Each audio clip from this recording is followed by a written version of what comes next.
Tadi saya melaporkan ke Pak Jokowi bahwa ada pihak-pihak yang ingin bermain menghancurkan dan mengadu domba kita sebagai bangsa. Ya contohnya apa yang dilakukan oleh posisi RT ya. Pertanyaannya mau ngapain para pemuja itu? Pemujaan selalu ada batasnya tuh. Memuji masih boleh lah, tapi memuja akhirnya tersusul oleh fakta. Begitulah nasib dari para buzzer, para ternak Mulyono. Menjawab semua apa yang kamu tanya itu ya. Saya belum punya pengalaman OCCRP itu kebohong. Tapi kalau Pak Jokowi, ya apa yang diucapkan tidak dilaksanakan itu banyak. Pernah lihat mobil SMK nggak di jalan? Nah itu aja, sederhana aja. Lo lihat nggak, Win? Sederhana aja ya. Ya. Pernah lihat pabrik martabak besar di Indonesia nggak? Belum juga. Nggak ada pabriknya kan? Nggak ada. Nah, cukup dua itu aja saya ajukan ya. Sehingga kesimpulan saya tidak bisa lain. Oh, saya lebih percaya sama OCCRP. Saya sendiri mendapat sumber bahwa yang bermain ini adalah dari salah satu kekuatan partai politik dan juga media. Mungkin saya nggak bisa sebut langsung, tapi partai politiknya adalah Partai Dinasti Pedinya Perjuangan dan juga majalah Tempe. Sebenarnya mereka sedang menuduh PDI Perjuangan dan Tempo. Lah kita kenal apa OCCRP? Nggak ada yang kenal. Nah itu aneh itu. Ya kan, kenapa? Mereka ini memang ada hubungan ya, ada kolaborasi. Bekerja sama dengan media massa, PDI Perjuangan dengan majalah Tempo. Ya apa iya sehebat itu PDIP satu atau serendah itu Tempo? Jadi kita harus dorong nih ya, Jokowi justru harus lapor dong ke pengadilan OCCRP. Kalau memang Anda benar, silakan lapor. Betul. Gitu. Dan kemudian majalah Tempo bocor halus, silakan laporkan. Tapi apa berani dia malah kebongkar semua, nanti lebih malu itu. Iya. Ya kita tantanglah sekarang tuh buzzer-buzzer Mulyono. Ya bahkan mungkin Presiden Jokowi mantan. Bakal makin ramai nih kayak ini di medsos. Iya, ayo silakan laporkan majalah Tempo bocor halus OCCRP ke pengadilan. OCCRP ini adalah bukan lembaga resmi dunia, tapi hanya semacam NGO, dan mereka mengambil data itu dari survei Google Form. Ya, jadi lucu sekali ini. Dan mereka tidak pernah melakukan investigasi atau menemukan bukti-bukti atau data yang valid mengenai yang dituduhkan Pak Jokowi sebagai koruptor gitu loh. Ya jelas nggak ada satupun di Republik ini, di dunia ini yang bisa membuktikan Pak Jokowi itu korupsi. Kenapa? Karena kita nggak punya kewenangan membuktikan itu. Lalu siapa yang punya kewenangan membuktikan? Ya, aparat penegak hukum. Jadi kalau Pak Jokowi mengatakan buktikan, ya keliru. Nggak mungkin saya buktikan, nggak mungkin Agus buktikan. Nggak ada satupun, jangankan di seluruh dunia ini yang bisa membuktikan Pak Jokowi korupsi.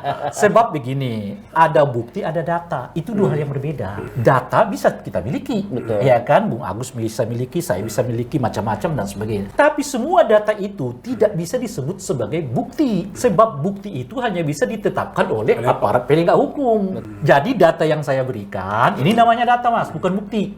Lalu sampai ke aparat penegak hukum. Begitu dilihat sama dia, data ini bisa ditetapkan dia oleh sebagai bukti. Bukti yang menyatakan bahwa telah terjadi dugaan keterlibatan seseorang, misalnya gitu ya. Itulah yang disebut dan minimal dua barang bukti. Dua alat bukti. Iya. Kalau Anda cari bukti, nggak ada dari kita. Karena bukti itu ditentukan oleh aparat penegak hukum. Tapi kalau Anda sebut data, ya sebagian dari warga negara kita sudah datang ke KPK untuk meminta supaya ya adalah proses ya pencarian, evaluasi, apapun namanya terhadap keluarga kekayaan keluarga Pak Jokowi gitu. Nah, ini yang sekarang lagi didesak-desak nih. Pas mereka bilang korupsi sebenarnya bukan sekedar tindak pidana korupsi dalam sistem hukum Indonesia. Ya. Tapi sama kayak file corrupted gitu ya, kita lagi main di komputer. Kan artinya filenya rusak. Nah, jadi sebenarnya yang mereka membicarakan adalah demokrasi yang dirusak. Perilaku kekuasaan yang oleh rusak. kekuasaan. Nah, makanya yang mereka keluarkan adalah nama-nama si perusak sistem itu. itulah bagian penting yang sebenarnya disorot oleh Korup OCRP. ya, bahwa Jokowi dalam pengelolaan kekuasaannya itu betul-betul korup karena memanfaatkan aparat penegak Iya, hukum. jadi kalau pakai pasal 2, pasal 3 tipikor di mana kerugian negaranya, ya nggak bisa dibuktikan secara Betul. mudah, paling tidak Iya, secara iya. cepat gitu. Tapi bahwa sistemnya dirusak bisa menjadi alat untuk kepentingan politik, Iya. itu udah corrupted namanya. Betul, karena buzzer-buzzer ini hanya nanti kalau korupsi dia nyolong uang berapa, kapan, di mana, buktinya mana, kan Ya, gitu nggak bisa nih. kayak gitu. Otaknya kayak begitu, kasihan memang. Korup dengan korupsi itu kalau dalam konteks OCCRP itu kayaknya dua hal yang beda, tapi terkait. Ya. Korupsi tentu perilaku individual yang menguruk uang negara, itu korupsi. Tapi korup itu nggak hanya terkait dengan itu terkait juga dengan kebijakan, terkait juga dengan sikap macam-macam dan sebagainya gitu.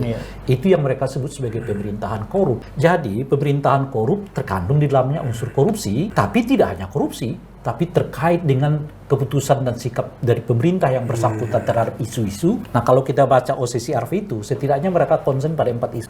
Isu pertama adalah hak asasi manusia, isu yang kedua adalah soal pemilu yang demokratik, isu yang ketiga adalah soal sumber daya alam, dan yang keempat adalah konflik sosial.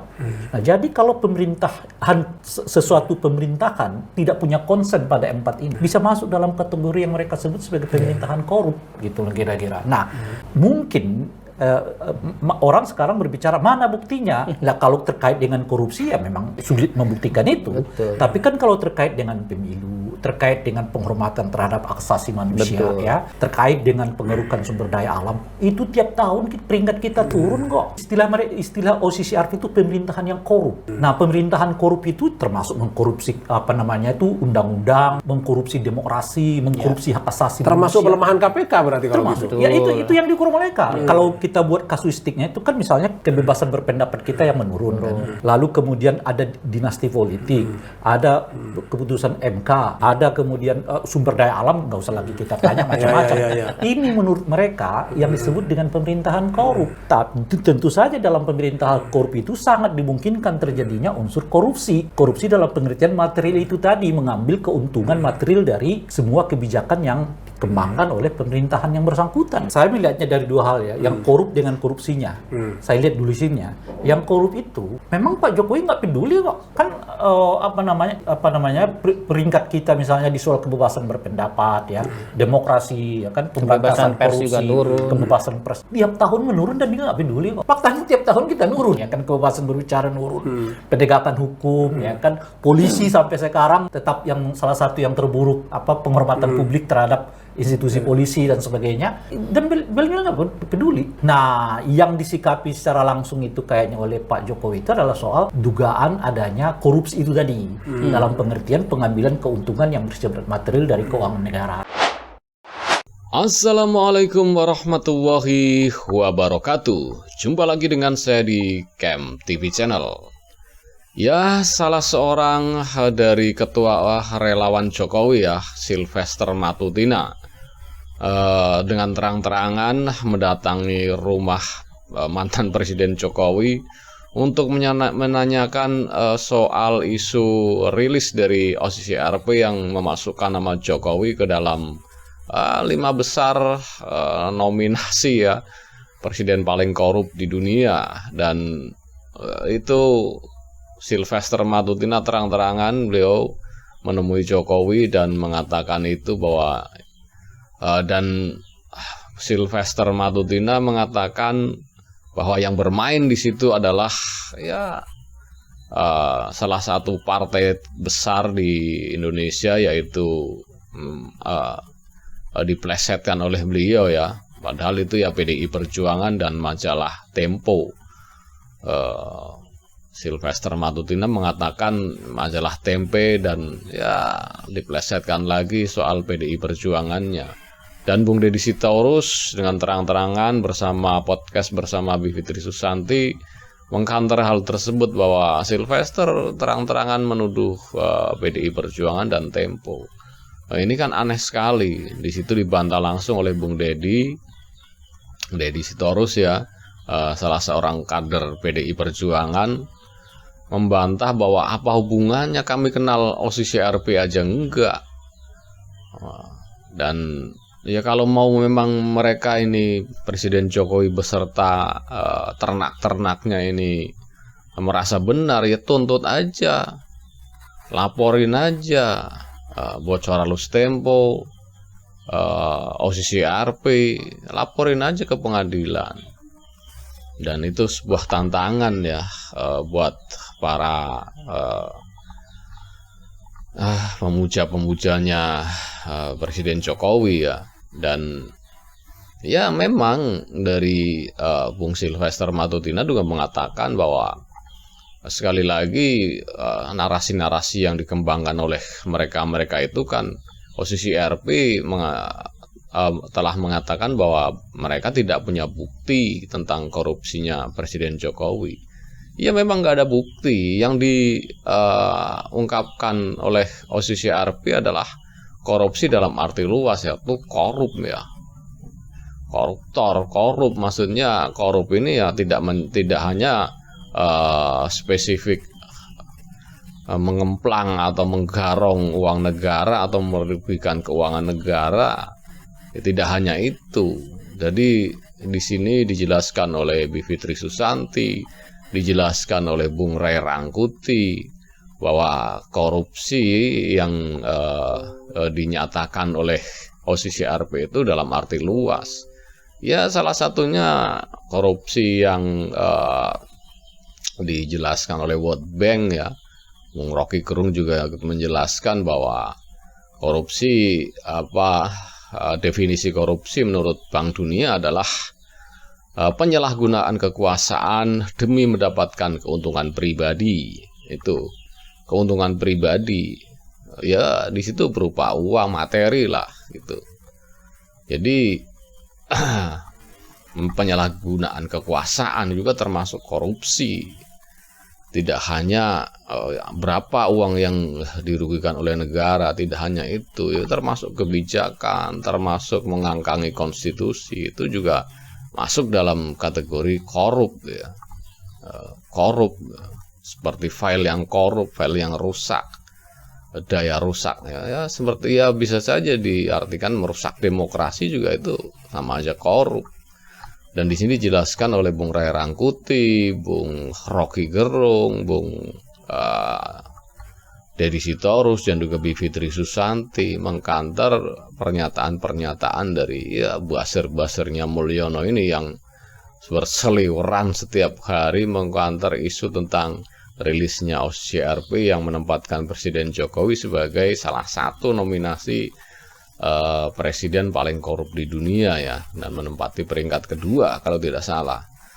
Dan ya memang Presiden Jokowinya pun gesturnya seolah-olah sepertinya marah atau sangat agresif sekali mengkanter isu ini gitu loh. Tidak seperti biasanya. Dan kalau memang merasa bersih, tidak ada bukti, yang katanya tidak ada bukti, ya tuntut aja OCCRP-nya. Itu loh. Kan sangat mudah sekali kalau memang merasa diri kita tidak bersalah, bersih, ngapain. Tapi kalau ragu-ragu kan itu tandanya ada sesuatu gitu loh. Jadi kita tidak menuduh, tapi ya kenapa tidak langsung aja tuntut atau dilaporkan ke pihak yang berwajib atau ke pengadilan supaya jelas semuanya gitu loh. Atau memang bahkan menantang, ya silahkan saja dibuktikan. Ini dalam arti dibuktikan oleh penegak hukum, apa misalnya KPK atau kejaksaan atau kepolisian atau bagaimana untuk membuktikan tuduhan rilis dari OCCRP itu sendiri. Tetapi di sini kan tidak dijelaskan maksudnya bukti yang mana. Kalau bukti korupsi Pak Jokowi misalnya sekian dalam jumlah sekian, ya memang nggak ada sama sekali. Buktinya yang bisa membuktikan itu ya pengadilan, penegak hukum, bukan orang-orang seperti kita atau para pengamat ataupun OCCRP itu sendiri. OCCRP itu di sini bertugas membukakan jalan ketika penegakan hukum di suatu negara tersebut itu macet karena yaitu korup. Pemimpinnya korup, otomatis penegakan hukumnya pun macet. tidak jalan ini, keadilannya tidak ada. Jadi pelaporan semua itu macet. Nah, OCCRP ini masuk membukakan celah supaya penegak hukum yang ada di negara tersebut itu melek. Oh, ternyata seperti ini. Ayo kita cek, atau ayo kita buktikan, ayo kita bongkar. Supaya seperti itu. Tetapi nggak mungkin. Masalahnya yang berkuasa di sini ini adalah ya masih legasinya Pak Jokowi atau Pak Mulyono ini yang masih berkuasa di instansi-instansi yang terkait seperti KPK, Kejaksaan, Kepolisian, Kapolri-nya. Semua itu masih legasinya Pak Jokowi, tinggalannya Pak Jokowi, dan orang-orangnya Pak Jokowi masih bercokol di situ semua. Ya, jadi nggak mungkin mau dibuktikan kemana, orang yang duduk itu orang-orangnya Pak Jokowi semua. Nah, jadi OCCRP membukakan celah nih. Nah, jadi kan disorot oleh dunia, dan yang orang yang tadinya buta, budek, dikasih tahu nggak dengar. Nah, ini dari pihak eksternal, dari pihak luar memberitahukan kepada negara kita, ini loh pemimpin kalian tuh seperti ini, tolong dicek, tolong ditelusuri, tolong diinvestigasi. Itu sebelumnya memberikan celah untuk masuk seperti KPK, kepolisian segala macam. Tetapi apa mungkin? Orang memang ini udah macet. Nah, jadi ya para akademisi semua kan ikut bersuara. Dari dulu apa? Nah, ini bukan dari kami. Kalau orang-orang dalam, orang-orang negara kita sendiri yang bersuara itu dituduh, wah ini nyinyir. Ini pasti terafiliasi partai si A, ini oposisi, ini segala macam. Nah, tapi kalau ini dari pihak eksternal ya, dari pihak luar seperti OCCRP itu, apa iya ada kepentingan? Kepentingannya apa OCCRP merilis tersebut? Kan tidak untuk mendowngrade bahwa Pak Jokowi, tidak. Ini membuktikan, menunjukkan bahwa ini loh yang terjadi menurut pandangan dunia luar itu. Pemimpin kalian tuh seperti ini, dan indikasinya semua investor-investor yang besar, ya seperti sebut saja Tesla, Elon Musk, dan ya Apple itu tidak ada satupun yang masuk ke Indonesia. Biarpun sudah bolak-balik ketemu dengan Jokowi, ketemu dengan ya bolak-balik ke Indonesia lah, foto-foto dengan menteri-menterinya Jokowi waktu itu kan. Di Bali apa di mana itu, ternyata investasinya malah ke Vietnam, tidak ke Indonesia. Dan salah satunya menurut penemuan OCCRP itu yaitu perusakan demokrasi. Itu loh. Memang investor-investor dari kapitalis ini, orang-orang dari Barat ini kan mencari negara yang demokrasinya sehat, gitu loh. Pasti mencari negara yang demokrasinya sehat, dan ya salah satunya Indonesia yang katanya negara yang berasaskan demokrasi, yang menganut paham demokrasi, tetapi itu kan luarnya saja. Jadi para investor ini mencoba mencari tahu benar nggak ini demokrasinya sehat. Ternyata menurut OCCRP demokrasi negara kita ini tidak sehat, jadi para investor pun enggan masuk ke situ. Pasalnya nanti ketika ini demokrasi tidak sehat, pasti nanti akan timbul satu masalah, dan akan ada perpecahan, akan ada konflik, dan bisa saja ada pertumpahan darah segala macam. Nah, investor-investor besar ini tidak mau nanti investasinya hilang atau duitnya hilang, menanggung kerugian karena konflik di negara tersebut. Sebut saja seperti di negara-negara Afrika, itu kan banyak sekali, tidak ada investor-investor besar yang mau masuk ke sana, menanamkan modalnya begitu besar, nggak mau, karena negaranya memang negara korup. Iya, sistem hukumnya semua dikooptasi oleh penguasa, jadi nggak mau mereka masuk ke sana. Ya mereka masuk aja ke Vietnam, Thailand, ya, negara-negara yang sedang tumbuh-tumbuhnya lah, memang hukumnya berjalan bagus, gitu loh. Kunci utamanya adalah penegakan hukum. Kalau penegakan hukum itu dipakai untuk alat kekuasaan, nggak mungkin jalan, nggak mungkin mau investor ke sini. Ya itu sebuah risiko dari pemerintahan Pak Prabowo ya, atas peninggalannya, legasinya Pak Jokowi seperti itu ya. Akhirnya investor-investor yang kakap ini, kelas kakap ini nggak mau masuk ke Indonesia, dan ya mungkin itu bisa dibilang sebuah kerugian lah buat pemerintahan kita ya. Itu kan ya ini asumsi saja.